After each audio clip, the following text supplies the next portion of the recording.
വശംസു തജ്രി ലിമുസ്തഖറില്ല ദാലിക തഖ്ദീറുൽ അസീസിൽ അലീം. ഈ സൂര്യൻ സഞ്ചരിക്കുന്നുണ്ട്, അത് പടിഞ്ഞാറൻ ചക്രവാളത്തെ ലക്ഷ്യമാക്കി നീങ്ങുന്നുണ്ട്. അത് രാവിലെ നാളെ അരുണോദയത്തിന്റെ പുണ്യപ്രഭാതമായി നാളെ ഉദിക്കുന്നുണ്ട്.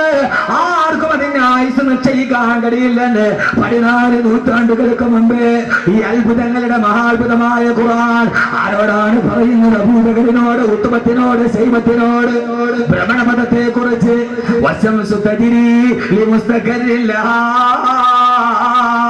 ഈ സൂര്യനൊരു ഭ്രമണപഥമുണ്ടെന്ന് ഒട്ടകമല്ലാതെ മറ്റൊരു വാഹനത്തിൽ കയറിയിട്ടില്ലാത്ത അബൂജഹലിനോട് ബിഫോർ 1500 years ago 1500 വർഷം മുമ്പ് അബൂജഹലിനോട് ഖുർആൻ പറയുകയാണ് സൂര്യനൊരു ഭ്രമണപഥമുണ്ടെന്ന്.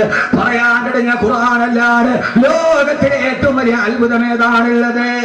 ഏറ്റവും വലിയ അത്ഭുതം അബൂജഹലിനോട് ഖുർആൻ പറയുന്നത് ലാത്തയെയും ഉസ്സയെയും കുറിച്ചിട്ടല്ല. 1500 വർഷങ്ങൾക്കപ്പുറം സ്ത്രീകൾ നന്നായിട്ട് കെട്ടിരിക്കണം. ആദ്യം നിലക്ക് ദഹിക്കണമെന്നില്ല, പക്ഷെ ഖുർആനെ പരിചയപ്പെടുത്തുക എന്നുള്ളത് എന്റെ മുമ്പിൽ ഒരു ദൗത്യമാണ്. കാരണം നമ്മൾ ഈ കയറി ഉണ്ടംപൊരി തിന്നുന്ന ലാഘവത്വത്തോടെ ഖുർആൻ എന്ന് പറയുന്ന ഈ കുട്ടികൾ 6666 ആയത്തുകൾ, ഈ കൊച്ചു കുഞ്ഞുങ്ങളുടെ ഹാഫിളായ ഏറ്റവും പ്രായം കുറഞ്ഞ ആളാരാ? ഹാഫിൾ എത്ര വയസ്സ്? 12 വയസ്സ്. 12 വയസ്സുള്ള ഈ കുഞ്ഞിന്റെ ഹൃദയത്തിന്റെ ഉള്ളിൽ ലോകരഹസ്യങ്ങളുടെ ചുരുളുകൾ ഒതുക്കി വെക്കാൻ എത്ര വർഷം കൊണ്ട് ഹാഫിളായത്? 2.5 വർഷം കൊണ്ട് കഴിഞ്ഞെങ്കിൽ മോനെ വർക്കലയിൽ സാമാന്യ ബുദ്ധിയില്ലാത്തൊരു കൊച്ചുകുട്ടിയുടെ മന്ദബുദ്ധിയാണ് ആ കുട്ടി. ചന്ദ്രശേഖരൻ നായർ സ്റ്റേഡിയത്തിൽ വന്ന് 10,000ങ്ങളുടെ മുമ്പിൽ നന്നായി സംസാരിക്കാൻ അറിയാത്ത, അമ്മയെ ഉപ്പ എന്ന് വിളിക്കാൻ അറിയാത്ത ഒരു മന്ദബുദ്ധിയായ ബുദ്ധിമാന്യം സംഭവിച്ച 7 വയസ്സുകാരന്റെ ഹൃദയത്തിന്റെ ഉള്ളിൽ വലക്കത് യസ്സർനൽ ഖുർആന ലിദ്ദിക്രി വഹൽ മിൻ മുദ്ദക്കിർ. ഈ ഖുർആൻ അതിന്റെ ഉള്ളിൽ ഭംഗിയായി സൂക്ഷിക്കപ്പെടുന്നുവെങ്കിൽ ഈ ഖുർആൻ അത്ഭുതങ്ങളുടെ മഹാത്ഭുതമാണ്. ഭഗവത്ഗീത മുഴുവനും കാണാതെ പഠിച്ചൊരു ഹൈന്ദവ പുരോഹിതൻ ചരിത്രത്തിലില്ല. ബൈബിൾ മുഴുവനെ കാണാതെ പഠിച്ച ഒരു ക്രൈസ്തവ പുരോഹിതൻ ചരിത്രത്തിലില്ല. പോപ്പിന് പോലും, വത്തിക്കാനിലെ പോപ്പിന് പോലും ബൈബിളിന്റെ പഴയ നിയമവും പുതിയ നിയമവും പൂർണ്ണമായിട്ട് അറിയില്ല. ഇവിടുത്തെ 12 വയസ്സുകാരന് ഖുർആൻ മുഴുവനും കാണാതെ അറിയാം. ഖുർആൻ ഒരു അമാനുഷികമാണ്. എന്തുകൊണ്ട്? എന്നാൽ ഞാൻ പറഞ്ഞല്ലോ, ഖുർആൻ അബൂജഹലിനോടാണ് പറയുന്നത്. അബൂജഹലെ, അന്ന് ഒട്ടകമല്ലാതെ വേറൊരു വാഹനത്തിന് അവർ കയറിയിട്ടില്ല. ആയത്തിറങ്ങി വശംസ് തജ്രീനി മുസ്തഖരില്ല. ഈ സൂര്യനൊരു ഭ്രമണപഥമുണ്ട്. അബൂജഹലിന് ഭ്രമണപഥം പോയിട്ട് ഭ്രമണം തന്നെ നഷ്ടപ്പെട്ടു പോയ ആളാണ് അബൂജഹൽ. എന്നാ നിങ്ങളൊരു കാര്യം ചിന്തിച്ചോ, എന്നാ ഈ ഖുർആൻ ശാസ്ത്രം പറയാൻ വേണ്ടി വന്ന ഗ്രന്ഥവുമല്ല. സഹോദരിമാര് നന്നായിട്ട് കേൾക്കണം. ദേടനയുടെ സീരിയൽ മാതിരി പെട്ടെന്ന് നിങ്ങളുടെ കരച്ചിൽ വരില്ല.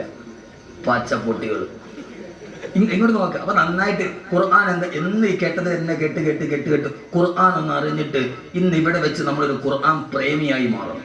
ഞാൻ അതാ പറയുക. യഥാർത്ഥത്തിൽ ഖുർആനോ യഥാർത്ഥത്തിൽ ഖുർആനോ ശാസ്ത്രം പറയാൻ വേണ്ടി വന്നൊരു ഗ്രന്ഥമല്ലതാണ്.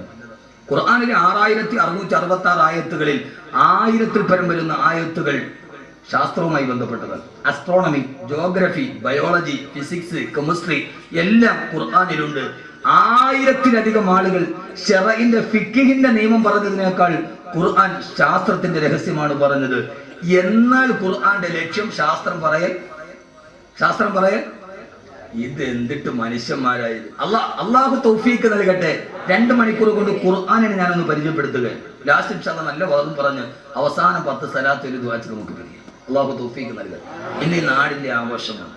ഇന്ന് മലക്കുകൾ ആകാശത്ത് നിന്ന് ഭൂമിയിലേക്ക് നോക്കി അത്ഭുതത്തോടെ അള്ളാഹുവിനോട് ചോദിക്കും, അള്ളാഹുവേ, ഇവരാണോ രക്തച്ചൊരിച്ചിലുണ്ടാക്കുമെന്ന് ഞങ്ങൾ പ്രതിഷേധം രേഖപ്പെടുത്തിയ അടിമകളെന്ന് വാനലോകത്തിന്റെ 10,000-കണക്കിന് മലക്കുകൾ ഭൂമിയെ നോക്കിയിട്ട് അഭിമാനത്തോടെ പുഞ്ചിരിക്കുന്ന രാത്രിയാണിത്. ഈ രാത്രി വെറും രാത്രിയല്ല. LLB കോളേജിൽ ബിരുദമെടുത്തവനെ നോക്കി മലക്കുകൾ ചിരിക്കില്ല. പക്ഷേ 12 വയസ്സുകാരൻ മുതൽ 15 വയസ്സുകാരൻ നോക്കിയിട്ട് ഇന്ന് മലക്കുകൾ ചിരിക്കും. കാരണം എന്താ? വിഷയം വിട്ടുപോകണ്ട. യഥാർത്ഥത്തിൽ ഖുർആൻ ശാസ്ത്രം പറയാൻ വേണ്ടി വന്നത്. ശാസ്ത്രം പറയുന്ന ഖുർആന്റെ ലക്ഷ്യമേല. നമ്മളെല്ലാരും പറഞ്ഞെന്താ? ഖുർആൻ ശാസ്ത്രമാണ്. നമുക്കെന്നാ ശാസ്ത്രം വിട്ട് അറിയത്തില്ലതാണ്. എന്നാൽ ഖുർആന്റെ ലക്ഷ്യമോ ശാസ്ത്രം പറയലല്ല. എവിടെയൊക്കെ ശാസ്ത്രം പറഞ്ഞിട്ടുണ്ടോ അപ്പോഴൊക്കെ ഖുർആനിൽ ഒരു ശൈലി കാണാം. ഇടയ്ക്ക് കയറിയിട്ട് മാറ്റും. ഇത് ഖുർആന്റെ ലക്ഷ്യമല്ല, എന്റെ ലക്ഷ്യം ഇതല്ല. ലോകത്തിലെ ഏറ്റവും വലിയ ഒരായത്തിന്റെ പകുതിയിൽ ശാസ്ത്രം നിർത്തും. കേട്ടോ, അല്ലാഹുവിന്റെ ഖുർആൻ പറഞ്ഞു വശംസു തജ്രീ മുസ്തഖറില്ലഹാ. ഈ സൂര്യൻ അതിന്റെ ഭ്രമണപഥത്തിലൂടെ സഞ്ചരിക്കുകയാണ്. പകുതി ആയത്തിൽ നിർത്തിക്കളഞ്ഞ് ഇനിയില്ല. ഒരു ശാസ്ത്രം പറയാൻ പകുതി ആയത്ത് എന്നിട്ട് ഇടയ്ക്ക് കയറിയിട്ട് പറഞ്ഞ് നീ ചിന്തിക്കണ്ട, അത് ഈ പ്രകൃതിയുടെ സൗന്ദര്യമാണെന്ന്.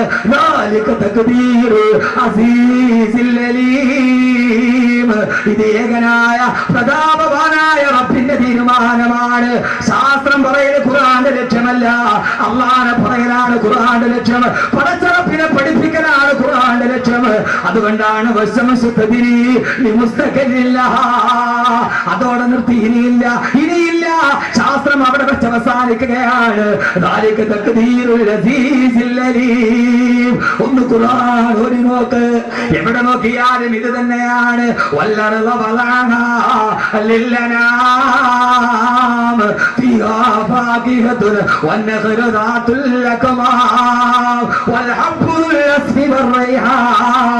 فبأي آلاء ربكما تكذبان والأرض ഭൂമി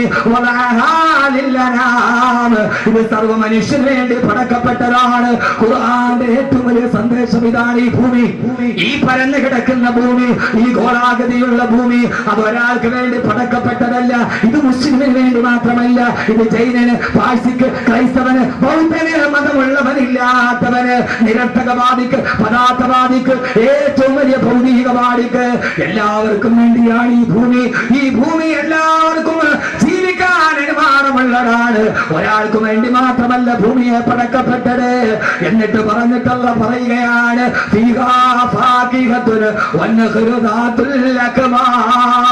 പറയുന്നത് ദുനിയാവിനെ കുറിച്ചാണ്. ഈ സുന്ദരമായ നെൽക്കതിരുകൾ, ഈ സുന്ദരമായ ഭവിടങ്ങൾ, ഈ സുന്ദരമായ ഭൂമേതകങ്ങൾ, ഈ കാണുന്ന പടവർഗങ്ങൾ, ആഹാര പദാർത്ഥങ്ങൾ, ഈ സുന്ദരമായ ധാന്യമണികൾ, അതിന്റെ ഇടയിലോട്ട് പെട്ടെന്ന് കയറുകയാണ്. അതിന് നിങ്ങളുടെ മനം മയക്കരുത്. ഭക്ഷണത്തെ കുറിച്ച് പറയാമെന്നതല്ല വിശുദ്ധ ഖുർആൻ.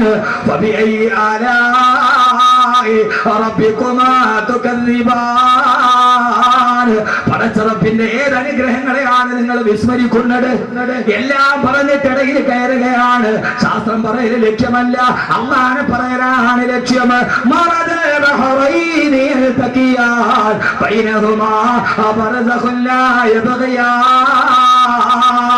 എത്ര ആളുകൾ ഓടുന്ന സൂറത്താണിത്. രണ്ട് സമുദ്രങ്ങൾ വന്ന് ഒരുമിച്ച് ചേരുന്ന സ്ഥലമുണ്ട്. രണ്ട് സമുദ്രങ്ങൾ ചേരുന്ന സ്ഥലം. ഇന്നും കാസ്പിയൻ കടലും മെഡിറ്ററേനിയൻ സീയും തമ്മിൽ ഒരുമിച്ച് ചേരുന്ന സ്ഥലം. രണ്ട് കടലുകൾ എവിടെ വെച്ചാണോ സംഗമിക്കുന്നത്, ആ സംഗമിക്കുന്ന സ്ഥാനത്ത്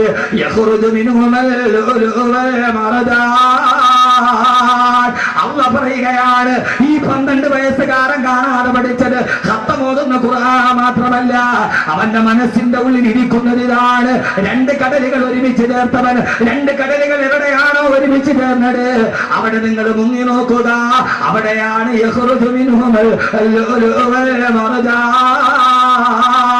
കടലിന്റെ അടിയിൽ നിന്ന് കിട്ടുന്ന ഏറ്റവും വിലപിടിപ്പുള്ള രത്നങ്ങളും പവിഴമുത്തുകളും ഗോമേതകങ്ങളും അവിടെ തന്നെയാണ് സ്ഥാപിക്കപ്പെട്ടിട്ടുള്ളതെന്ന് ഓതി പറയുന്നത്.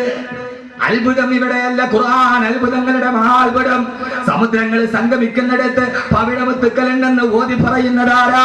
ജീവിതത്തിൽ ഇതേവരെ സമുദ്രയാത്ര ചെയ്തിട്ടില്ലാത്ത, ഇതേവരെ ഒരു കപ്പലിൽ കയറി സമുദ്രത്തിൽ യാത്ര ചെയ്തിട്ടില്ലാത്ത ആമിനയുടെ മുത്തുമോനെ മുത്തലീ നബി മുഹമ്മദ് മുസ്തഫ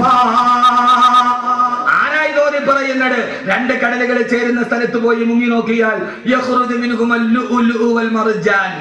അവിടെ ഏറ്റവും വിലപിടിപ്പുള്ള രത്നങ്ങൾ ഉണ്ട് എന്ന് ഓതി പറയുന്ന ആൾ ജീവിതത്തിൽ ഇന്നേവരെ സമുദ്രയാത്ര ചെയ്തിട്ടില്ലാത്ത, കപ്പലിൽ കയറിയിട്ടില്ലാത്ത നിരക്ഷരനായ പ്രവാചകൻ നബി മുഹമ്മദ് മുസ്തഫ.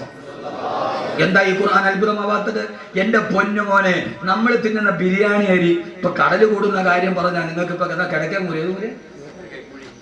കിഴക്കേക്കുഴി നിങ്ങൾക്ക് മനസ്സിലാവില്ലെങ്കിൽ, എന്റെ പൊന്നുമോനെ നിങ്ങൾക്ക് മനസ്സിലാവുന്ന ഒരു സാധനമുണ്ടല്ലോ. ഇപ്പൊ ഞാൻ അസ്ട്രോണമി പറഞ്ഞ, താരാപഥം പറഞ്ഞ, ഗാലക്സി പറഞ്ഞ, പ്രകാശവർഷം പറഞ്ഞ, ഇനി മനസ്സിലാകുന്നില്ലെങ്കിൽ പെണ്ണുങ്ങളെ നിങ്ങൾക്ക് മനസ്സിലാവുന്ന ഒരു സാധനം ഉണ്ടല്ലോ. ഈ കുഴച്ചതിനുള്ള സാധനം ഉണ്ടല്ലോ, ബസ്മതി അരി, ബിരിയാണി അരി. അല്ലാഹുവിന്റെ ഖുർആൻ പറഞ്ഞു വൽ ഹബ്ബു ബിൽ അസ്ഫി വറൈഹാൻ, നല്ല സുഗന്ധമുള്ള സുന്ദരമായ ധാന്യപതുക്കൾ നിങ്ങൾക്ക് ഞാൻ ഭക്ഷണമായി തന്നില്ലയോ? ബസ്മതി അരിയെ കുറിച്ചിട്ടാണ് ഈ പറയുന്നത്. മസാല ഇടാതെ വേവിച്ചാൽ തന്നെ സ്വതവേ മണമുള്ള വൽ ഹബ്ബു ബിൽ അസ്ഫി വറൈഹാൻ, നല്ല മണമുള്ള ധാന്യപദാർത്ഥങ്ങളെ നിങ്ങൾക്ക് തന്നത് ഞാനല്ലയോ എന്ന് വിശുദ്ധ ഖുർആൻ. സൂറത്തുൽ റഹ്മാൻ അറിയാത്ത ആരായി കൂട്ടത്തിലുള്ളത്? നീ ഓതുന്നത് ഇതാണ് ഞാൻ പറഞ്ഞത്. ഖുർആനിൽ നിന്ന് പരിചയപ്പെടുന്നു. വൽ ഹബ്ബു ദുൽ അസ്ഫി വറൈഹാൻ, ബസ്മതി അരി വെറുതെ മസാല ഇടാതെ വേവിച്ചാൽ തന്നെ അതിനൊരു മണമുണ്ട്. വൽ ഹബ്ബു ദുൽ അസ്ഫി വറൈഹാൻ, ഖുർആൻ എന്ന് പറഞ്ഞാൽ മൂല്യാക്കുട്ടത്തിന് മയ്യത്തിന്റെ ചുവട്ടിലിരുന്ന് ഓതിയിട്ട് കൈമടക്ക് മേടിക്കാനുള്ളതാണ് എന്ന് ലോകത്ത് പറഞ്ഞു നടക്കുന്നവരോട് യഥാർത്ഥത്തിൽ ഖുർആൻ അതല്ല. അതുകൊണ്ടാണ് നിങ്ങൾ യഥാർത്ഥത്തിൽ ഈ ഖുർആൻ എന്ന് മാറിപ്പോയത്. എന്തുകൊണ്ട്? ലോകത്ത് 2 വിദ്യാഭ്യാസ ധാരകളുണ്ട്. ഞാൻ പറഞ്ഞ മനസ്സിലാവണുണ്ടോ? അതോ അത് തന്നെ പറയണോ? പഴയ കഥ പറയണോ? മോനെ 2 വിദ്യാഭ്യാസ ധാരകളുണ്ട്. ഇപ്പൊ യഹിയ ഖാൻ സാഹിബ് മരിച്ചപ്പോ അള്ളാഹു അദ്ദേഹത്തിന്റെ ഖബർ വിശാലമാക്കി കൊടുക്കട്ടെ. ഈ ആയത്തിന്റെ വെളിച്ചം ആ മണ്ണിനടിയിൽ അള്ളാഹു നൽകി അനുഗ്രഹിക്കട്ടെ. ഇവർക്ക് വേണമെങ്കിൽ അദ്ദേഹത്തിന്റെ പേരിൽ ഒരു ഇംഗ്ലീഷ് മീഡിയം സ്കൂളും വിടാം, കഴിയില്ലേ? പക്ഷേ അവരാദ്യം തിരഞ്ഞെടുത്തത് ഏതാണ്? ഖുർആൻ പഠിപ്പിക്കുന്ന ഒരു സ്ഥാപനമാണ്. ലോകത്ത് 2 വിദ്യാഭ്യാസ ധാരകളുണ്ട്. അതാണ് എന്റെ പ്രിയപ്പെട്ട സഹോദരിമാരെ നമ്മളെ ഖുർആനിൽ നിന്ന് മാറ്റിയത്. നമ്മുടെ ആഗ്രഹം എന്താ? എന്റെ മോൻ UK പോയി പഠിക്കണം, MBBS എടുത്തിട്ട് വരണം. പിന്നെ ഞാൻ ആരായി? UK പഠിക്കാൻ എന്റെ മോൻ പോയാൽ പിന്നെ അവൻ ദുനിയാവിലെ രാജാവായി. അതുകൊണ്ട് തന്നെ നിങ്ങൾ നെടുമങ്ങാട് മുതൽ തിരുവനന്തപുരം ഈ അടുത്ത് പനവൂരടക്കമുള്ള മുഴുവൻ ടൗണിൽ നിങ്ങൾ നോക്കിക്കോ, ഏത് ഇലക്ട്രിക് പോസ്റ്റിലും 2 പരസ്യമാണ് ഇന്ന് കേരളത്തിൽ കൂടുതൽ. ഏത് ഇലക്ട്രിക് പോസ്റ്റ് നോക്കിയാലും 2 പരസ്യമില്ലാത്ത ഒരു ഇലക്ട്രിക് പോസ്റ്റ് നെടുമങ്ങാട് ടൗണിലോ പനവൂരോ കാണാൻ പറ്റില്ല. അത് ഒന്ന് UK പഠിക്കാൻ അവസരം, അതില്ലാത്തൊരു പോസ്റ്റ് നിങ്ങൾ കാണിച്ച UK സർവ്വടെ ചെയ്ത പോസ്റ്റ്. കാരണം എല്ലാവരും ഇപ്പോഴത്തെ ആഗ്രഹം മോൻ UK അവൻ UKG തന്നെ അവന് മാർക്ക് കിട്ടിയിട്ടുണ്ടാവില്ല, പക്ഷെ അവൻ UK പോകണം. 2 പരസ്യം, ഒന്ന് UK പഠിക്കാൻ അവസരം. പിന്നെ കേരളത്തിൽ ഇപ്പോ ഏറ്റവും കൂടുതലുള്ള മറ്റൊരു പരസ്യം മൂലക്കുരു ഓപ്പറേഷൻ ഇല്ലാതെ സുഖപ്പെടുത്തും. നിങ്ങൾ ചിരിക്കുന്നുണ്ട്, നിങ്ങളൊന്ന് ചിന്തിച്ചു നോക്കി. യഥാർത്ഥത്തിൽ ഞാൻ പറഞ്ഞത് സത്യമല്ലേ? അതില്ലാത്തൊരു പോസ്റ്റുകൾ കാണിച്ചു.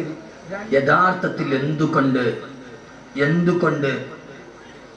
വിദ്യാഭ്യാസം ഇന്ന് ലോകത്തുണ്ട്. ഒന്ന് യൂറോപ്യൻ വിദ്യാഭ്യാസം, മറ്റൊന്ന് ഒന്ന് യൂറോപ്പിന്റെ വിദ്യാഭ്യാസം, മറ്റൊന്ന് ഖുർആന്റെ വിദ്യാഭ്യാസം. എന്റെ പ്രിയപ്പെട്ട സഹോദരിമാരെ, സഹോദരങ്ങളെ, മാതാപിതാക്കൾ, നമ്മൾ ഏതിന് പ്രാമുഖ്യം നൽകുന്നു? നമ്മൾ പ്രാമുഖ്യം നൽകുന്ന യൂറോപ്പിന്റെ വിദ്യാഭ്യാസത്തിനാണ്. യൂറോപ്പിന്റെ വിദ്യാഭ്യാസവും ഖുർആന്റെ വിദ്യാഭ്യാസവും തമ്മിലുള്ള ഏറ്റവും പ്രകടമായ വ്യത്യാസം, യൂറോപ്പ് അള്ളാനെ മറപ്പിച്ചു കളയും. യൂറോപ്പ് അള്ളാനെ, അവിടെ ദൈവമോ നീതിയോ ധർമ്മമോ യൂറോപ്പിന് പ്രശ്നമല്ല. ഒരു പ്രശസ്തനായ എഴുത്തുകാരനുണ്ട്, രാമു കരിയാട്ട്. നടന്നൂടെ? രാമു കരിയാട്ട് നടന്നൂടെ? അവിടെ ചായക്കടത്തിന് രാമു ഇല്ല. രാമു കരിയാട്ട് ചെമ്മീന്റെ സംവിധായകനാണ്. ചെമ്മീൻ എന്ന സിനിമയുടെ സംവിധായകനാണ്. ഞാൻ സിനിമയിൽ പറയുന്നത് നിങ്ങൾ ഉദ്ദേശിക്കുന്ന പോലെ എൻ്റെ വായനയുടെ ലോകം വിശാലമാണ്. ഞാൻ ഒന്നി മാത്രം ഒതുങ്ങിക്കൂടാൻ ആഗ്രഹിക്കുന്ന ഒരാളല്ല. എൻ്റെ വായനയുടെ ലോകം നിങ്ങൾ ഉദ്ദേശിക്കുന്നതിനപ്പുറം വിശാലമാണ്. രാമു കരിയാട്ട് ചെമ്മീന്റെ സംവിധായകനാണ്. അതിനേക്കാൾ വലുത് ഈ കേരളത്തിലെ ഏറ്റവും മനോഹരമായ എഴുത്തുകാരനാണ്.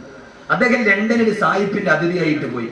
യൂറോപ്പിനെ മനസ്സിൽ കയറുന്ന പെണ്ണുങ്ങളൊന്ന് പഠിച്ചോളി, രക്ഷകർത്താക്കളും. ലണ്ടനിൽ പോയി സായിപ്പിന്റെ അതിഥിയായിട്ട് താമസിച്ചു. ആ സമയത്ത് നല്ല കുളിരുള്ള രാത്രി, മദാമയും സായിപ്പും കൂടി തീ കാഞ്ഞു, തീ കത്തിച്ചു കുളിര് മാറാൻ. തീ കാഞ്ഞുകൊണ്ടിരുന്നപ്പോ മദാമ സായിപ്പിനോട് പറഞ്ഞു, സായിപ്പേ എനിക്ക് വല്ലാതെ തണുക്കുന്നു, എന്നെ ഒന്ന് ചേർത്ത് പിടിക്കാൻ പറഞ്ഞു, തണുപ്പ് പറഞ്ഞു. അപ്പൊ സായിപ്പ് പറഞ്ഞു മദാമയോട്, എനിക്കിപ്പോ നിന്നെ ചേർത്ത് പിടിക്കാനുള്ള മൂടില്ല, മൂടുണ്ടെങ്കിൽ നീ ഒന്ന് ചേർത്ത് പിടിക്കാൻ. ഇതാണ് യൂറോപ്പ്. ഭാര്യ ഭർത്താവിനോട് പറഞ്ഞു എനിക്ക് തണുക്കുന്നു, എന്നെ ഒന്ന് ചേർത്ത് പിടിക്കാൻ. അപ്പൊ ഭർത്താവ് പറയും ഇപ്പൊ എനിക്ക് മൂടില്ല, അടുത്തിരുന്ന അയലോക്കക്കാരനോട് പറ്റുമ്പോൾ നീ ഒന്ന് ചേർത്ത് പിടിക്കാൻ. ഇതാണ് യൂറോപ്പ്. നിങ്ങൾ ചെറുപ്പക്കാരെ, നിങ്ങളുടെ മനസ്സിൽ ഇത് നന്നായിട്ട് വേരൂടിയിട്ടുണ്ട്. അതുകൊണ്ടാണ് അർജന്റീനയുടെ ഫുട്ബോൾ താരം മെസ്സിയുടെ ചിത്രം നിങ്ങളുടെ വീടിന്റെ വാതിരി വന്നത്. മെസ്സി അറിഞ്ഞൂടെ? മെസ്സി അർജന്റീന ബ്രസീലാ. ലയണൽ മെസ്സി അർജന്റീന ബ്രസീലാ. നിങ്ങളെല്ലാം മുത്തക്കിങ്ങളാണല്ലോ പടച്ചവൻ പുരാന്. ഒരാൾക്ക് മെസ്സി അർജന്റീന എന്നാൽ ഞങ്ങൾക്ക് അറിയില്ലെങ്കിൽ ഞാൻ ആ വിഷയം വിട്ടു. മെസ്സി അർജന്റീനയോ ബ്രസീലോ? എന്തുകൊണ്ട്? യഥാർത്ഥത്തിൽ മെസ്സി ആരാ? പച്ച വ്യഭിചാരി. മെസ്സി ആരാ? പച്ച വ്യഭിചാരി. എന്നോട് ഒരു വിഷവും നിങ്ങൾക്ക് തോന്നരുത്. ലയണൽ മെസ്സി ആരാ? പച്ച വ്യഭിചാരി.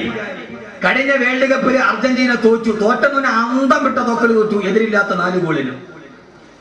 തോറ്റ പരാജയ ഭീതി മാറ്റാൻ പിറ്റേ ദിവസം രാവിലെ എയർപോർട്ടിൽ വെച്ച് പിറ്റേ ദിവസത്തെ വീക്കമാഗസിന്റെ ഒരു ഫോട്ടോ വന്നു. കഴിഞ്ഞ വേൾഡ് കപ്പിൽ അർജന്റീന 4 ഗോളിന് തോറ്റു കഴിഞ്ഞപ്പോ ആ പരാജയത്തിന്റെ നിരാശ മാറ്റാൻ അലക്കി പോട്ട് വസ്ത്രമില്ലാത്ത കാമുകിയെ കെട്ടിപ്പിടിച്ചുകൊണ്ട് ഹവായ് ദ്വീപിലേക്ക് വ്യഭിചാരത്തിന് പോയ ആളാണ് ലയണൽ മെസ്സി. ആ വ്യഭിചാരത്തിന് പോകുന്ന സമയത്ത്, വ്യഭിചരിക്കാൻ പോകുന്ന സമയത്ത്, സാധാരണ വ്യഭിചരിക്കുന്നത് ആരും അറിയാതെയാ. വ്യഭിചരിക്കാൻ പോകുന്ന സമയത്ത് എയർപോർട്ടിലോട്ട് പോകുമ്പോ പത്രക്കാരുടെ മുമ്പിൽ കാമുകിയെ ചേർത്ത് പിടിച്ചിട്ട് ഫോട്ടോയ്ക്ക് പോസ്റ്റ് ചെയ്ത പച്ച വ്യഭിചാരിയാണ് ലയണൽ മെസ്സി. കാരണം യൂറോപ്പിലെ വ്യഭിചാരം ഒരു പ്രശ്നമല്ല. പക്ഷേ എന്റെ പ്രിയപ്പെട്ട സഹോദരങ്ങളെ, യൂറോപ്പ് പഠിപ്പിക്കുന്നത് ഈ വിദ്യാഭ്യാസമാണ്. യൂറോപ്പ് പഠിപ്പിക്കുന്നത് ഈ വിദ്യാഭ്യാസമാണ്. അതിലേക്ക് നമ്മുടെ മസ്തിഷ്കം കൊണ്ടുപോയി പണയം വെച്ചപ്പോ അള്ളാഹുവിന്റെ ഖുർആന്റെ വെളിച്ചം നമുക്ക് നഷ്ടപ്പെട്ടു പോയി. കിതാബുൻ അൻസൽനാഹു ഇലൈക ലിതുഖ്രിജൻ നാസ മിനൽ ളുലുമാതി ഇലൻ നൂർ. മനുഷ്യന്റെ ഹൃദയത്തിലേക്ക് വെളിച്ചം കൊടുക്കാൻ വേണ്ടി വന്ന, തമസിൽ നിന്ന് ജ്യോതിസിലേക്ക് കൊണ്ടുവരാൻ വേണ്ടി വന്ന ലോകത്തിലെ ഏറ്റവും വലിയ വ്യഭിചാരിയെ പോലും, ലോകത്തിന്റെ ഏറ്റവും വലിയ വ്യഭിചാരിയെ പോലും എന്റെ പ്രിയപ്പെട്ട സഹോദരങ്ങള് യൂറോപ്പിലെ വ്യഭിചാരിയെ നന്നാക്കാൻ എൻസൈക്ലോപീഡിയ ബ്രിട്ടാനിക്കയ്ക്ക് കഴിയില്ല. ഖുർആൻ അത്ഭുതമാകുന്നത് എങ്ങനെയാ? യൂറോപ്പിലെ വ്യഭിചാരിയെ നന്നാക്കാൻ ബ്രിട്ടീഷ് ലൈബ്രറി ഇരിക്കുന്ന എൻസൈക്ലോപീഡിയ ബ്രിട്ടാനിക്കയുടെ 12 വാല്യങ്ങൾ ബ്രിട്ടീഷ് ലൈബ്രറി ഇരിക്കുന്നുണ്ട്. അത് വായിച്ചാൽ യൂറോപ്പിലെ വ്യഭിചാരി നന്നാവുകയില്ല, യൂറോപ്പിലെ പലിശക്കാരൻ നന്നാവുകയില്ല. പക്ഷേ ലോകചരിത്രത്തിലെ ഏറ്റവും വലിയ വ്യഭിചാരിയെ അവന്റെ ഹൃദയത്തിന്റെ ഉള്ളിലേക്ക് ഇറക്കി ചെന്നിട്ട് അവനെ ലോകത്തിന്റെ ഏറ്റവും നല്ല മനുഷ്യനാക്കി മാറ്റാൻ ലോകത്തിന് കഴിഞ്ഞ ഒരു മാനവിക ദർശനത്തിന്റെ മഹാത്ഭുതമുണ്ടെങ്കിൽ മഹാത്ഭുതം ഏതെന്നറിയോ? അല്ലാഹുവിന്റെ വിശുദ്ധ ഖുർആൻ. എന്റെ പ്രിയപ്പെട്ട ചെറുപ്പക്കാരാ, എന്റെ പ്രിയപ്പെട്ട ചെറുപ്പക്കാരാ, ആദരവായ പ്രവാചകൻ നബി മുഹമ്മദ് മുസ്തഫ, പോരാ ഹബീബായ നബി മുഹമ്മദ് മുസ്തഫ, താജ്ദാരെ മദീന നബി മുഹമ്മദ് മുസ്തഫ, ये कहती कि करे करे आकर हलीमा मेरा घर में खैरुल वरा गया है. ये कहती कि करे करे आकर हलीमा मेरा घर में खैरुल वरा गया है. മദീനയിൽ ഒരു നേരത്തെ ഭക്ഷണത്തിന് വകയില്ലാതെ ഏതെങ്കിലും ഒരു കുട്ടിയെ മുലയൂട്ടാൻ കിട്ടിയാൽ തന്റെ മക്കൾക്ക് ഭക്ഷണം കൊടുക്കാമെന്ന മോഹത്തോടെ വന്ന മക്കയിലേക്ക് വന്ന ഹലീമത്ത് സഅദിയ എന്ന പട്ടിണി പാവത്തിന്റെ വീട്ടിലേക്ക് ഏത് പിഞ്ചു പൈതലിന്റെ തളിരിളം കാലുകളാണോ ചവിട്ടപ്പെട്ടത്? ആ സമയത്ത് ഏത് വീട്ടിലാണോ പാല് വെട്ടിപ്പോയ ആടിന്റെ അകട്ടില് പോലും പാല് നിറകടിച്ചത്? സാന്നിധ്യം കൊണ്ട് ബറക്കത്തിന്റെ നാമമേ, ആനന്ദത്തിന്റെ ദുർഗമേ, ആദർശത്തിന്റെ മുത്തേ, കടലിന്റെ രാജാവേ നബിയുനാ റസൂലുള്ളാഹ് സല്ലല്ലാഹു അലൈഹി വസല്ലമ. സദസ്സ് തീരുന്നത് വരെ സലാത്തിന് കുറവുണ്ടാകരുത്. എന്റെ പ്രിയപ്പെട്ട സഹോദരങ്ങളെ, അല്ലാഹുവിന്റെ റസൂൽ മക്കം ഫത്ഹ് കഴിഞ്ഞിട്ട് മക്കം വന്ന് പിടിച്ചടക്കുകയാണ്. മക്കം പിടിച്ചടങ്ങിയിട്ട് 10 ദിവസത്തോളം നബി സല്ലല്ലാഹു അലൈഹി വസല്ലമ മക്കയിൽ താമസിക്കുമ്പോ പാതിരാ സമയത്ത് തവാഫ് ചെയ്യാൻ കഅബയിലേക്ക് പോയി. ആ സമയത്ത് പ്രവാചകനോട് കലിപൂണ്ടു നിന്ന അല്ലാഹുവിന്റെ റസൂലിനെ കൊല്ലാൻ വ്രതമെടുത്തിരുന്ന ഫുലാല എന്ന മനുഷ്യനുണ്ടായിരുന്നു. അയാൾക്ക് നബിയെ കൊല്ലാൻ കഴിഞ്ഞില്ല. ഇനി എങ്ങനെയാ കൊല്ലുക? മുഹമ്മദ് മക്കയിലെ രാജാവാണ്. 10,000 അനുയായികൾ ഓടിപ്പിടിച്ച വാളുമായി മുഹമ്മദിന് കാവലാണ് സല്ലല്ലാഹു അലൈഹി വസല്ലം. പാതിരാ സമയത്ത് അല്ലാഹുവിന്റെ റസൂല് കഅബയുടെ മത്താഫിലെ തവാഫ് ചെയ്യുകയാ. ആ സമയത്ത് ഫുലാല ഊരിപ്പിടിച്ച മൂർച്ചയുള്ള വായുമായി കഅബാലയത്തിന്റെ ഭിത്തിയുടെ പുറകിൽ കാത്തിരിക്കുകയാ. കഅബാലയത്തിന്റെ തവാഫിന്റെ ഭിത്തിയുടെ പുറകിൽ ഒളിച്ചിരിക്കുമ്പോ അള്ളാന്റെ റസൂല് കടന്നു വന്നു കൈവാലയത്തിന്റെ മത്താഫിൽ വന്ന് ഒന്നാമത്തെ തവാഫ് ചെയ്യുകയാ. ബഹുമാനപ്പെട്ട റസൂലുള്ളാഹി കൈവാലയത്തെ തവാഫ് ചെയ്ത് ഫുദാലെ നബി തങ്ങളെ കാണുന്നില്ല. തന്റെ പ്രിയപ്പെട്ട ഹബീബായ റസൂലുള്ളാഹിക്ക് വേണ്ടി സഹാബത്ത് വരാമെന്ന് പറഞ്ഞിട്ട് സമ്മതിച്ചിട്ടില്ല. ഏകനായി തവാഫ് ചെയ്യുമ്പോ അള്ളാന്റെ റസൂല് ഫുദാലയുടെ തൊട്ടു മുമ്പിലെത്തുമ്പോ ആരും അറിയാതെ മാർജാര പാദ പതന ശബ്ദം കേൾപ്പിക്കാതെ ഫുദാല തന്റെ വാളിൽ വലിച്ചൂരി അള്ളാന്റെ റസൂലിനെ പുറകിൽ നിന്ന് വെട്ടാൻ ഹബീബായ നബിയുടെ നേരെ ചാടേണ്ട താമസം. ഹബീബായ നബി നാടൻ മുഖത്തോട്ട് നോക്കുമ്പോ ഫുദാല കിടുങ്ങി മറച്ചുപോയി. കൈ പൊന്തുന്നില്ല, കൈ തളരുകയാണ്, വാളനങ്ങുന്നില്ല.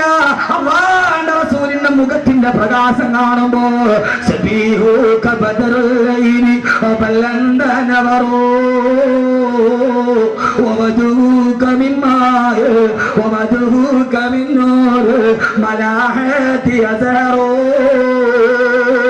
ലോക ചരിത്രത്തിലെ ഏറ്റവും വലിയ ധവളപ്രകാശം കൊണ്ട് വിസ്മയിപ്പിച്ച അള്ളാന്റെ റസൂലിന്റെ മുഖത്തിന്റെ ഒളി കാണുമ്പോ ഫുദാല ഞെട്ടിത്തെരിച്ചു പോയി.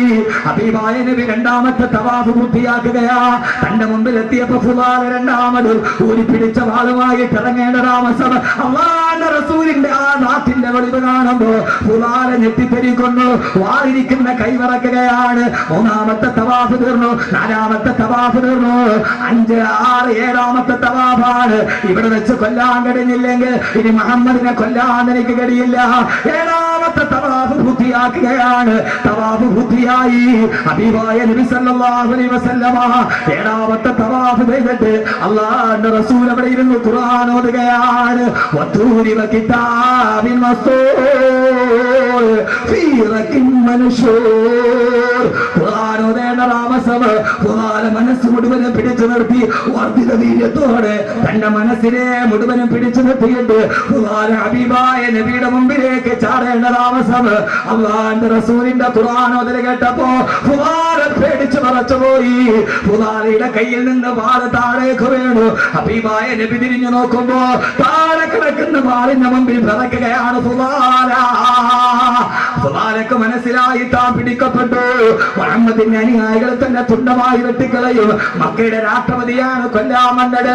രാഷ്ട്രപിതാവിനെ വധിക്കാമെന്നവന് മുഹമ്മദിന്റെ ഉമർ തന്നെ വെറുതെ വെക്കുമ്പോ ഖുർആന കിടന്ന് വിറക്കാൻ തുടങ്ങി. ഖുർആനയുടെ നാവ് പറ്റിപ്പോയി. അള്ളാന്റെ റസൂൽ പറഞ്ഞു ഖുർആന അറഫ്തുക, നിന്നെ ഞാൻ കണ്ടിരുന്നു ഖുർആന. ഒന്നാമത്തെ തവാഫിന് മതാഫിന് വരുമ്പോ എന്നെ കൊല്ലാൻ വേണ്ടി എന്റെ പള്ളിയിൽ കത്തിമുത്തി ഇറക്കാൻ കാത്തു നിൽക്കുന്ന നിന്നെ ഖുർആന ഞാൻ കണ്ടു ഖുർആന. നീ ഇവിടെ നിൽക്കുന്നുണ്ടെന്ന് എനിക്കറിയാം ഖുർആന. പക്ഷേ ഖുർആന ആരും നിന്നെ കണ്ടിട്ടില്ല. ഓടി രക്ഷപ്പെട്ടോ ഖുർആന. ലോകത്തിന്റെ വിട്ടുവീഴ്ചയുടെ ഉദാരതയുടെ സാധ്യതയുടെ സഹാനുഭൂതിയുടെ ഉദാരതയുടെ സ്നേഹത്തിന്റെ വാത്സല്യത്തിന്റെ പകരം വെക്കാനില്ലാത്ത പര്യായ പദമേ അള്ളാന്റെ റസൂൽ പറഞ്ഞ ഖുർആന. ഉമർ നിന്നെ കണ്ടിട്ടില്ല, ഖാലിദ് കണ്ടിട്ടില്ല. ഓടി രക്ഷപ്പെട്ടോ ഖുർആന. നിന്നെ ഞാൻ മാത്രമേ കണ്ടിട്ടുള്ളൂ, ഞാൻ മാത്രമേ കണ്ടിട്ടുള്ളൂ. എന്റെ പ്രിയപ്പെട്ട സഹോദരങ്ങളെ, അത് കേൾക്കേണ്ട താമസം, അത് കേൾക്കേണ്ട താമസം. ഖുർആൻ എന്ന അക്രമി ഫവഖഅതു ബൈന യദൈ മുഹമ്മദിൻ സല്ലല്ലാഹു അലൈഹി വസല്ലം അല്ലാഹുവിന്റെ റസൂലിന്റെ കാലിലേക്ക് വീണു. അശ്ഹദു അല്ലാ ഇലാഹ ഇല്ലല്ലാഹ് വഅശ്ഹദു അന്ന മുഹമ്മദർ റസൂലുള്ളാഹ്. ഞാനിതാ വന്നു നബിയേ, ഖുർആന്റെ വെളിച്ചത്തിലേക്ക്, തൗഹീദിന്റെ വെളിച്ചത്തിലേക്ക്, അങ്ങയുടെ ചാരത്തേക്ക് ഞാൻ വന്ന നബിയേ. അള്ളാന്റെ റസൂലിന്റെ മുമ്പിൽ കിടന്നിട്ട് തന്റെ തല കൊണ്ടുപോയി മണ്ണിലിട്ടിട്ട് ഖുർആനെ പൊട്ടിക്കരയാൻ തുടങ്ങി. ഈ മനുഷ്യനെയാണോ കൊല്ലാൻ വന്നത്? ഈ മനുഷ്യനോടാണോ വർഷങ്ങളോളം വൈരാഗ്യം മനസ്സിൽ നിറച്ചു നിന്നത്? ഖുർആനാ, നീ എത്ര തെമ്മാടിയാണ് ഖുർആനാ. തന്റെ ആ വടിയരികിൽ കിടന്ന് തല കൊണ്ടുപോയി മണ്ണിലിട്ട് ഉരുട്ടി ഉരുട്ടി അവസാനം ഖുർആൻ വീട്ടിലേക്ക് പോവുകയാ. പ്രിയപ്പെട്ട ചെറുപ്പക്കാരെ, ഖുർആൻ എന്താ? ആ ഖുർആൻ വീട്ടിലേക്ക് പോകുമ്പോഴാണ് പതിവ് പോലെ ഖുർആനെ കാത്ത് നാട്ടിലെ വേശ്യപ്പെണ്ണ് കാത്തിരിക്കുന്നത്. അണിഞ്ഞൊരുങ്ങി ആ നാട്ടിലെ വേശ്യപ്പെണ്ണ് നിന്നെ കാത്തിരിക്കുകയാണ്. വരിക ഫുലാല, നിനക്ക് വേണ്ടി എന്റെ കിടപ്പറ ഞാൻ മാറ്റിവെച്ചിരിക്കുകയാ. ആ സമയത്ത് ഫുലാല എന്ന ചെറുപ്പക്കാരൻ ഖുർആന്റെ അത്ഭുതമേടാണ്. ആ ഫുലാല എന്ന ചെറുപ്പക്കാരന് മുസ്ലിമായിട്ടൊരു മണിക്കൂർ പോലുമായിട്ടില്ല. ആവേശ പെണ്ണിനോട് പറഞ്ഞു, ഇല്ല പെണ്ണേ, ഇല്ല പെണ്ണേ, ഇല്ല പെണ്ണേ, അസ്ലം ദുബൈന യദയിൽ മുസ്തഫ, ഹബീബായ നബിയുടെ മുമ്പിൽ വെച്ച് ഞാൻ മുസ്ലിമായി. അങ്ങോട്ട് പോയപ്പോ ഈ പെണ്ണിന്റെ കടപ്പുറയിൽ കിടന്ന് വ്യഭിചരിച്ചിട്ട് പോയ ഫുലാല, ആ ഫുലാല പറഞ്ഞു, ഇല്ല ഇല്ല ഇല്ല ഇല്ല, അസ്ലം ദുബൈന യദയിൽ മുസ്തഫ, ഞാൻ ഹബീബായ നബിയുടെ മുമ്പിൽ മുസ്ലിമായി. ഒരു മണിക്കൂർ പോലും ആയിട്ടില്ല മുസ്ലിമായിട്ട്. ഖുർആന്റെ ആയത്ത് മനസ്സിൽ കയറിയപ്പോ, ഖുർആന്റെ ആയത്ത് മനസ്സിൽ കയറിയപ്പോ, ഇല്ല, നിന്റെ കടപ്പറയിലേക്ക് ഞാൻ ഇനി വരില്ല. ഫുലാലെ നിനക്ക് ഇനി കിട്ടില്ല. ഫുലാലെ ഇനി വ്യഭിചരിക്കില്ല. ഫുലാലെ ഇനി വ്യക്തമിക്കില്ല. അസ്ലമ ഫുലാല. യൂറോപ്പിലെ പച്ചവിചാരിയ മനസ്സാന്തരമുണ്ടാക്കി ലോകത്തിന് സമർപ്പിക്കാൻ ബ്രിട്ടീഷ് ലൈബ്രറിയിലെ മഹാഗ്രന്ഥത്തിന് കഴിയില്ല, ഷേക്സ്പിയറിന്റെ നാടകത്തിന് കഴിയില്ല, യുദ്ധയുടെ റൊമാന്റിക് ഭാവനയ്ക്ക് കഴിയില്ല, രംഗസറിന്റെ നോവലിന് കഴിയില്ല.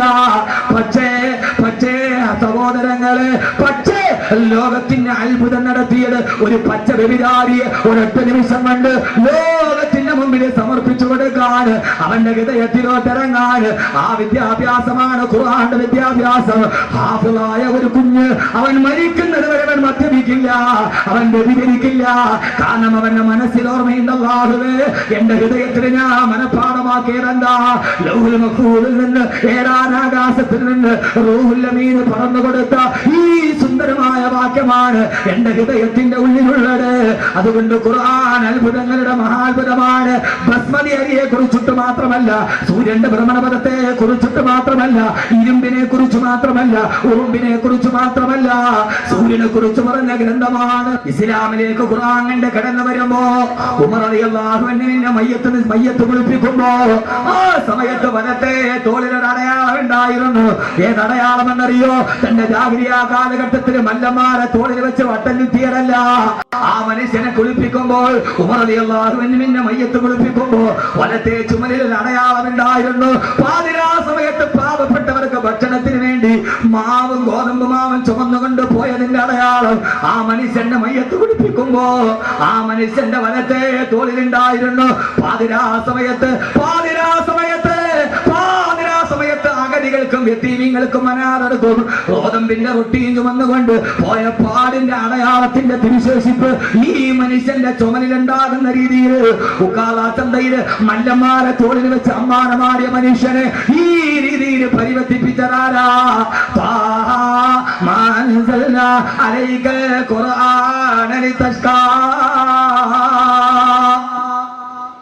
ആയത്ത് കേറി അത്ഭുതമായി. പിന്നെ ലോകത്തിൽ അത്ഭുതം സൃഷ്ടിക്കപ്പെട്ടു.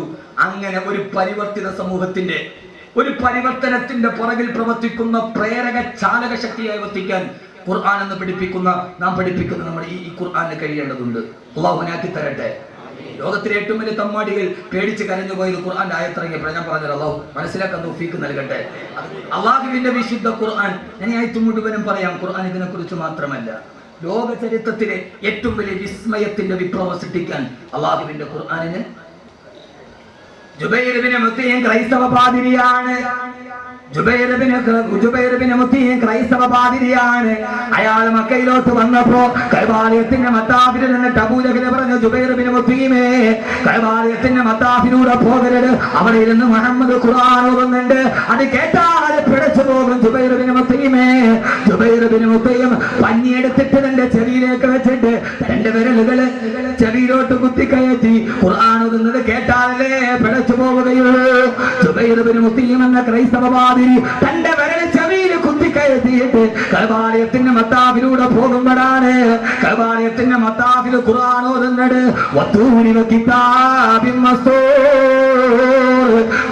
ركب منشور والبيت المعمور. ആ ക്രൈസ്തവ പാതിയുടെ വിരൽ താനെ അയഞ്ഞു. അയാളുടെ ഉള്ളിലോട്ട് ഖുർആൻ കയറി. ഫവക്കഅതു ബൈന യദയിൽ മുസ്തഫ. അബൂജഹൽ നോക്കി നിൽക്കുമ്പോ ഒരൊറ്റ ആയത്ത് കേട്ടപ്പോ അല്ലാഹുവിന്റെ റസൂലിന്റെ കാൽക്കലേക്ക് വീണു. ജുബൈർ ബിൻ മുത്തിയും എത്ര മഹാത്ഭുതങ്ങൾ, എത്ര മഹാത്ഭുതങ്ങൾ. എത്തോപ്യയിലേക്ക് ഹിജറ പോവുകയാണ്. അലി റളിയല്ലാഹു തആല അൻഹു ബഹുമാനപ്പെട്ട ജഅഫർ ബിൻ അബീ താലിബിന്റെ മുമ്പിൽ നജാഷിയുടെ മുമ്പിൽ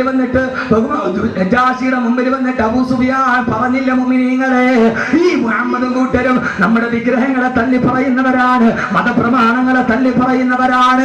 ഇവരെ നിന്ന് നാട് കടത്തണമെന്ന് നജാഷിയോട് പറഞ്ഞപ്പോ നജാഷി ചോദിച്ചില്ല ജഅഫർ ബിൻ അബീ താലിബിനോട്, നിങ്ങളുടെ മുഹമ്മദ് എന്താ പറയുന്നത്? ഞങ്ങളുടെ റസൂലുള്ളാഹി ഖുർആൻ ഞങ്ങൾക്ക് ഓതി തരാറുണ്ട്. നജാഷി എന്ന ക്രൈസ്തവ പാതിരി ചോദിച്ചു, എന്നാൽ ആ ഖുർആനിൽ നിന്ന് അല്പം നിങ്ങളൊന്ന് പാരായണം ചെയ്യുമോ? നജാഷി എന്ന ക്രൈസ്തവ രാജാവിന്റെ രാജസദസ്സിൽ 10,000-കണക്കിന് ക്രൈസ്തവ പണ്ഡിതന്മാരുടെ മുമ്പ് ജഅഫർ ബിൻ അബീ താലിബ് ഓതാൻ തുടങ്ങി. ബിസ്മില്ലാഹിർ റഹ്മാനിർ റഹീം.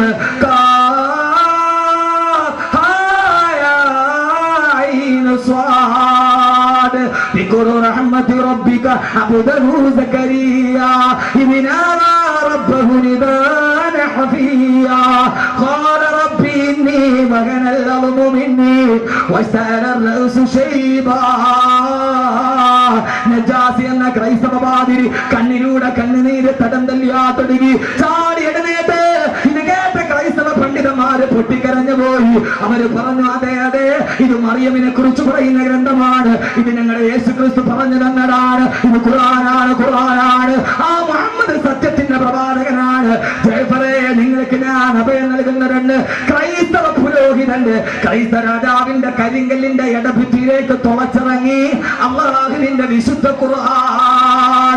പെങ്ങളെ, 7 മുതൽ 9 വരെ ലോകത്തുള്ള സർവാഭാസങ്ങളും ജീവിതത്തിന്റെ മുഖമുദ്രയാക്കി മാറ്റിയ 1 കോടി രൂപ കിട്ടിയാൽ അരക്ക് റിപ്പോർട്ട് വസ്ത്രം മാറ്റാൻ തയ്യാറെടുക്കുന്ന ഈ സമുദായത്തിന്റെ പ്രിയപ്പെട്ട പെങ്ങളെ, ഒരു കാലഘട്ടത്തിന് മഗ്‌രിബിന്റെ ബാങ്ക് കേട്ടാൽ ആ സമയത്ത് നമ്മുടെ വീടുകളിൽ ഉണ്ടാകുമായിരുന്നു അല്ലാഹുവിന്റെ വിശുദ്ധ ഖുർആൻ. കൂടുന്നു പൊട്ട ഇടം വരം 2, ഓരോരോ സാഹത്തിൽ മാറ്റങ്ങളുണ്ട്. ഖുർആൻ നമുക്ക് അന്യമായി പോയി, ഖുർആൻ ഓതുന്ന സദസ്സ് നമുക്ക് അന്യമായി പോയി. നജാഷിയുടെ ക്രൈസ്തവ പുരോഹിതന്റെ നെഞ്ചിലിറങ്ങിയപ്പോ പൊട്ടിക്കരഞ്ഞ നജാഷി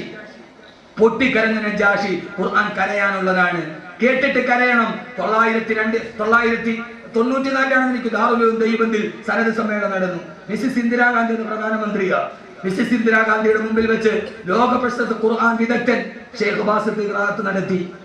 ആ ഖുർആൻ കേട്ടപ്പോ ഇന്ദിരാഗാന്ധി പൊട്ടിക്കരഞ്ഞു പോയി. ഖുർആന്റെ അർത്ഥം അറിയാത്ത ഇന്ദിരാഗാന്ധി, മുസ്ലിം അല്ലാത്ത ഇന്ദിരാഗാന്ധി അവിടെ ഇരുന്നിട്ട് ഖുർആൻ കേട്ടിട്ട് അവർ അവസാനം അവിടെ നിന്ന് പോകുമ്പോൾ ഒരു ഖുർആന്റെ കോപ്പി വാങ്ങിച്ചിട്ടാണ് പോയത്. നമ്മൾ ഖുർആന്റെ ആളുകളാണ്, നമ്മൾ മുസ്ലിങ്ങളാ. നമുക്ക് ആകെ ഉള്ളത് എന്താ? നമുക്ക് ഈ അസലില്ലാത്ത സാധനം കൊണ്ട് നടക്കാനല്ലാതെ നമുക്ക് ഇന്നേവരും പറഞ്ഞത്. നമുക്ക് ഖുർആനൊന്നും വേണ്ട, നമുക്ക് അസലില്ലാത്ത സാധനം മതി. ഈ ആലുവയിൽ അസലില്ലാത്ത 2 സാധനം കിട്ടും. ഒന്ന് പുകയില്ലാത്ത അടുപ്പും, പിന്നെ ഒരു അസലില്ലാത്ത തരീക്കത്തും. 2 ആലുവയിലെ സംഭാവന. അവിടെ പൊതുവെ അസലില്ല, കാരണം അടുപ്പിന് പുക ഉണ്ടാവലാണ് അസല്. അപ്പൊ പുകയില്ലെങ്കിൽ അപ്പൊ അത് ഖിലാഫുൽ അസലാണ്.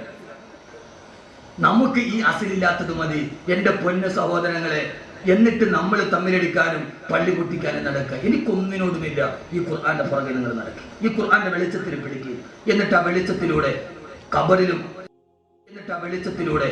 കബറിലും സ്വർഗത്തിലൊരു അത്ഭുത കാഴ്ചയുണ്ട്. അത്ഭുതങ്ങളുടെ മഹാത്ഭുതം ദുനിയാവിലല്ല, സ്വർഗത്തിലൊരു അത്ഭുത കാഴ്ചയുണ്ട്. ഇരുന്നാൽ ഞാൻ അവസാനം പറഞ്ഞുതരാം. ഇരിക്കൂ. ഞാൻ എൻ്റെ അനാരോഗ്യം മറന്ന് പ്രസംഗിക്കുകയാണ്, കാരണം എനിക്കത്ര സന്തോഷമുള്ളത് കൊണ്ട്. ചുമച്ചിട്ടൊന്നും വകവെക്കാതെ ഞാൻ പോവുക. എന്റെ പ്രിയപ്പെട്ട സഹോദരങ്ങളെ, ഈ ഖുർആൻ ഇന്ന് നെഞ്ചിലിറങ്ങി ഒരു ഖുർആനിക സമൂഹം ഉണ്ടാവണം. എന്റെ പ്രിയപ്പെട്ട പൊന്നുപങ്ങളെ, ഈ ഖുർആൻ പഠിക്കാൻ നമുക്ക് അറബി പോലും അറിഞ്ഞൂടാ. അറിയോ? ഗൾഫിൽ പോകാൻ നമ്മൾ അറബി പഠിച്ചു. ഖുർആൻ പോകാൻ അറബി ഇന്നേ വരെ പഠിച്ചിട്ടില്ല. ഗൾഫിൽ പോകാൻ അറബി കുത്തിയിരുന്ന് പഠിച്ച എത്ര ആളുകളുണ്ട്? അവിടെ പോയി മുറി അറബിയൊക്കെ ആദ്യമായിട്ട് പയ്യ ഗൾഫിൽ പോയി അറബി ഒന്ന് സാധനം ചോദിച്ചു, കംറിയാൽ അറബിയാൽ. അപ്പൊ അറബികൾക്ക് ഒരു സ്വഭാവമുണ്ട്, നമ്മൾ സാധാരണ കടയിൽ ചോദിച്ചിട്ട് വില എത്ര 750 രൂപ, അവസാനം എത്ര വയ്ക്കരുത്, അങ്ങോട്ടും ഇല്ല ഇങ്ങോട്ടും ഇല്ല, അവസാനം എത്ര വയ്ക്കരുത്. അതേപോലെ അറബികൾക്ക് ഒരു ചോദ്യമുണ്ട്, കംറിയൻ അറബറിയൻ ആഹ്റിക്കലാം. ആഹ്റിക്കലാം എന്ന് പറഞ്ഞാൽ എങ്ങനെ? ആഹ്റിക്കലാം എന്ന് പറഞ്ഞാൽ അവസാനം. പയ്യൻ പോയിരുന്നു, മലയാളി അത് അറബി ചെറുക്കം വന്നു, എത്രയാൽ? കംറിയാൽ അറബറിയാൽ. മലയാളി പയ്യനോട് ചോദിച്ചു, ആഹ്റിക്കലാം ലാ ഇലാഹ ഇല്ലല്ലാഹ്. അവൻ അവസാനത്തെ വാക്ക് ലാ ഇലാഹ ഇല്ലല്ലാഹ്. ആകെ അവൻ അറിയാവുന്ന അറബി ആഹ്റിക്കലാം ലാ ഇലാഹ ഇല്ലല്ലാഹ്. മോനെ പഠിക്കും, സഹോദരിമാരെ പഠിക്കും. ഒന്ന് പഠിക്കാൻ ശ്രമിച്ചാൽ പെട്ടെന്ന് കഴിയും. അതുള്ള സാഹചര്യം നിങ്ങളുടെ മുമ്പിലുണ്ട്. എൻ മകൻ ഏതു വിദേശത്തു പോകിലും നിന്മനെ കാമ്പിനി ഓർമ്മ വേണം. നിന്നുടെ ഭാഷ നിന്തറവാട്ടമ്മ അന്യ ഭാഷ വിരുന്നുകാരി. ഏതൊരു മന്ത്രവും ഏതൊരു വേദവും ഏതൊരു തത്വവും ഏതൊരാൾക്കും വൃത്തിൽ പതിയണമെങ്കിൽ സ്വഭാഷതന് വക്രത്തിൽ നിന്നു പഠിക്ക വേണം. ഒക്കെ മാക്കാനേ ഉള്ളൂ. ഏത് മന്ത്രവും ഏത് വേദവും പറയല്ലേ, ഏതൊരു മന്ത്രവും ഏത് വേദവും അവന്റെ ഹൃദയത്തിൽ പഠിക്കണമെങ്കിൽ അവനവന്റെ ഭാഷയിൽ നിന്ന് പഠിക്കണം. ഖുർആൻ ഹൃദയത്തിൽ ഇറങ്ങണമെങ്കിൽ മലയാളത്തെ എഴുതി പഠിച്ചിട്ട് ഓതിയ ഹൃദയത്തിൽ ഇറങ്ങൂല. അത് അറബിയിൽ അതേ സ്ഫുടതയോടെ തജ്വീദോടെ പഠിക്കണം. അള്ളാഹു തൗഫീഖ് നൽകട്ടെ. അതിന് നമ്മൾ ഈ മത്സരമൊക്കെ അങ്ങോട്ട് വിടണം. എന്ത് വിടണം? മത്സരം വിടണം. ഞാൻ ഏത് വലിയ രാജാവാണെങ്കിലും ഈ മത്സരം വിട്ടിട്ട് ഖുർആൻ പഠിപ്പിക്കുന്ന ഒരു അത്ഭുതമുണ്ട്. ഖുർആൻ ഒരു സൂറത്തുണ്ട്, ആ സൂറത്തിന്റെ പേര് ഉറുമ്പെന്ന്. സൂറത്തിന്റെ പേര് ഉറുമ്പ്. സൂറത്തിൽ നംല്. ശരി, ഞാൻ ഇന്ന് സമയമൊന്നും അധികമില്ല. സൂറത്തിന് നംലിൽ 1-2 കാര്യം പറയാം. ബാക്കി ഇൻഷാ അല്ലാഹ് ഞാൻ പറഞ്ഞല്ലോ, ഒരു അഭ്യുദയാകാംക്ഷയായിട്ട് ഞാൻ ഉണ്ടാവും. അപ്പൊ നമുക്ക് പിന്നീട് പറയാം. സൂറത്തിൽ നംല് ലോകത്തിലെ ഏറ്റവും വലിയ ഗ്രഹമായ സൗരയൂഥം മിൽക്കി വേ 10,000 കോടി നക്ഷത്രങ്ങളുമായി കറങ്ങുന്ന ഒരു വ്യൂഹത്തെ കുറിച്ച് പറഞ്ഞ ഖുർആൻ നിസ്സാരക്കാരനായ ഉറുമ്പിന്റെ പേര്, കാണാൻ പോലും കഴിയാത്ത ഉറുമ്പ്, സൂറത്തുൻ നംല്. ഉറുമ്പിന്റെ പേര് ഖുർആനിൽ കൊടുത്തു. ഉറുമ്പിന് എന്ത് കാര്യം? ഉറുമ്പിനെ കണ്ട് പഠിക്കണം മനുഷ്യൻ. നീ ആരടാ? നീ ആരടാ? നിങ്ങളല്ല കേട്ടോ. നീ ആരടാ? ഉറുമ്പിനെ കണ്ട് പഠിക്കും. നമുക്ക് മത്സരം. ആരുടെ? ഞാനാ സുൽത്താൻ, ഞാനാ രാജാവ്, ഞാനാണ് അധികാരി, എനിക്കപ്പുറത്തോട്ട് പിന്നെ ലോകമില്ല. നീ ആരെ കണ്ടിട്ടാടാ? കരയിൽ നിന്ന് വ്യഭിചരിച്ചിട്ട് കൊതി തിരാതെ കടലിൽ കിടന്ന് വ്യഭിചരിച്ച ആളാ ഫിറഔൻ. ആ ഫിറഔൻ ഈജിപ്തിലെ മ്യൂസിയത്തിൽ മരുന്ന് കിടത്തുന്നത്. കരയിൽ നിന്ന് വ്യഭിചരിച്ചിട്ട് കൊതി തീരാതെ കടലിൽ കിടന്ന് വ്യഭിചരിച്ച ആളാ ഫിറഔൻ. മൂസാ നബി പറഞ്ഞു ചെയ്യരുത്. അള്ളാഹുവിനെ വെല്ലുവിളിച്ച ഫിറഔൻ എവിടെ പോയി? പോയി. നമ്മുടെ അഹങ്കാരം മാത്രം ഒന്ന് മനസ്സിൽ നിന്ന് വെച്ചാൽ മതി. എവിടെ പോയി? അന റബ്ബുക്കുമുൽ അഅ്ലാ. ആരാണ് മൂസാ? അല്ലാഹു വിളിച്ചു. അപ്പോൾ മൂസാ നബി പറഞ്ഞു, അല്ലദീ അൻസല മിനസ് സമാഇ മാഅ. ആകാശത്തിൽ നിന്ന് മഴ പെയ്യിക്കുന്നവനാണ് എൻ്റെ അല്ലാഹ്. പൊട്ടിച്ചിരിച്ചിട്ട് പറഞ്ഞു, മൂസാ എന്നാൽ നിന്റെ അല്ലാഹുവിന്റെ മേലെ ഞാനാ. കാരണം എന്താ? മഴ പെയ്യിക്കണമെങ്കിൽ നിന്റെ അല്ലാഹുവിന് ഭൂമി വേണ്ടേ? ഭൂമി ആരുടേതാ? നിങ്ങൾ മനസ്സിലെ കൽബിനെ കേട്ടു. പൊന്നു സഹോദരങ്ങളെ, സഹോദരിമാരെ, ഈ ഭാവം നമ്മുടെ മനസ്സിലുണ്ട്. ഖുർആൻ അത് മാറ്റാനാവും വേണം. ഈ ഭാവം ഞാൻ ആരാ? നീ ആരടാ? കീഴമേ പൊട്ടാ നീ മുന്തുള്ളി പിഞ്ചോരക്കെട്ട പിന്നീന്ന് കാഷ്ടം ചുമന്നോരു കൊട്ട റൂഹൊന്ന് വിട്ടാൽ ചത്ത ചരമല്ല കൊട്ട പറനിന്റുടൽ കണ്ട് ബഹുമാനം പൊട്ട. കേട്ടിട്ടുണ്ടോ? കേട്ടിട്ടില്ല? ഈ പാട്ട് കേട്ടിട്ടില്ല? ഞാൻ കെട്ടിയ പെണ്ണിനെ പോയി ചന്തം കുറവാന്ന് കേട്ടിട്ടില്ലല്ലോ. അത് സുക്കൂനായതല്ല കാത്തു കസാണ് പറയാൻ പറ്റും. എന്റെ പ്രിയപ്പെട്ട സഹോദരങ്ങളെ, അത് കുറവാന്ന് പറഞ്ഞ് കിടക്കാൻ പറ്റും മനുഷ്യന്റെ മുമ്പിൽ? ഇങ്ങോട്ട് നോക്ക് മോനെ, പഠിക്കണം. ഇതെന്താ? ഇത് ഖുർആനാണ്. ഖുർആനാണിത്. ഖുർആൻ. ഷുജായി മുസ്ലിയാർ എന്ന് പറയുന്ന മനുഷ്യൻ തൃശ്ശൂർ ജില്ലയിൽ അണ്ടത്തോട് വഫാത്തായി കിടപ്പുണ്ട് ഇപ്പോഴും മനുഷ്യൻ. ആ മനുഷ്യൻ പറഞ്ഞാണ്, എടാ പൊട്ട നീ ആരടാ? പൊട്ട നീ മുന്തുള്ളി പിഞ്ചോരെ കട്ട പിന്നീന്ന് കാഷ്ടം. പഴയ ഉമ്മമാര് പാടി പിടിച്ചിട്ടുണ്ട്. പഴയ ഉമ്മമാരുണ്ടോ ഇവിടെ? സഫലമാല എന്ന് പറയുന്നത്. സഫലമാല. ഇപ്പൊ എവിടെ മാല ഓതാൻ? എവിടെ മാല ഓതാൻ? മാല ഓതിയാൻ പോയില്ലേ? എവിടെ മാല? മോനെ ഇതാണ് മാല. പണ്ടത്തെ ഉമ്മമാര് പാടും. ഇപ്പോഴത്തെ ഉമ്മമാര് 98 വയസ്സായി 2 സീസൺ അടയ്ക്കാനുണ്ട്. എന്നാലും ഉമ്മമാർക്കത് അറിഞ്ഞുകൂടാ. പഴയ എന്റെ ഉമ്മ ഇത് പാടി തന്നത് കേട്ടാ ഞാൻ പഠിച്ചു. എന്താ ഇത്? ഖുർആനാണ്. ഖുർആനാണ്. എടാ പൊട്ട, നീ എന്ത് കണ്ടിട്ടടാ അഹങ്കരിക്കണം? നീ ആരടാ പൊട്ട? നീ മുണ്ടുള്ളി ഫിഞ്ചോരക്കട്ട, പിന്നീന്ന് കാഷ്ടം ചുമന്ന ഒരു കൊട്ട. എടാ നീ ഉമ്മാടെ ഉമ്മ വാപ്പാടെ ആര് തൊടാനടയ്ക്കുന്ന കണ്ടാലുടനെ തുടച്ചുമാറ്റാൻ വ്യഗ്രത കാണിക്കുന്ന ഒരു തുള്ളിയിൽ നിന്ന് നിന്നെ സൃഷ്ടിച്ചതല്ലടാ മനുഷ്യ. ഇപ്പൊ നിന്നെ സൃഷ്ടിച്ചിട്ട് നീ ഇപ്പൊ ആരാ? നെഞ്ചും പിരിച്ചിട്ട് അങ്ങനെ നടക്ക. ഇപ്പൊ നീ ആരാ മോനെ? പിന്നീന്ന് കാഷ്ടം ചുമന്ന ഒരു കൊട്ട, കുറെ കാഷ്ടവൻ ചുമന്നുകൊണ്ട് കിടക്കുന്ന ഒരുമാതിരി മൊബൈൽ ടോയ്ലറ്റാണ്. ഞാൻ അപ്പുറത്തോട്ടൊന്നുമില്ല. എന്റെ പ്രിയപ്പെട്ട സഹോദരങ്ങളെ, ഈ വസ്ത്രത്തിന്റെ ഉള്ളിൽ നീ ആരാ? കുറെ കാഷ്ടവൻ ചുമന്നുകൊണ്ട് കിടക്കുന്ന ഒരുമാതിരി മൊബൈൽ ടോയ്ലറ്റ്. കാന പീന സോന ഹഗ്ന. തീർന്നു, വിഷയം തീർന്നു. എന്നിട്ട് ഇങ്ങനെ നടക്ക. ഞാൻ ആരാ?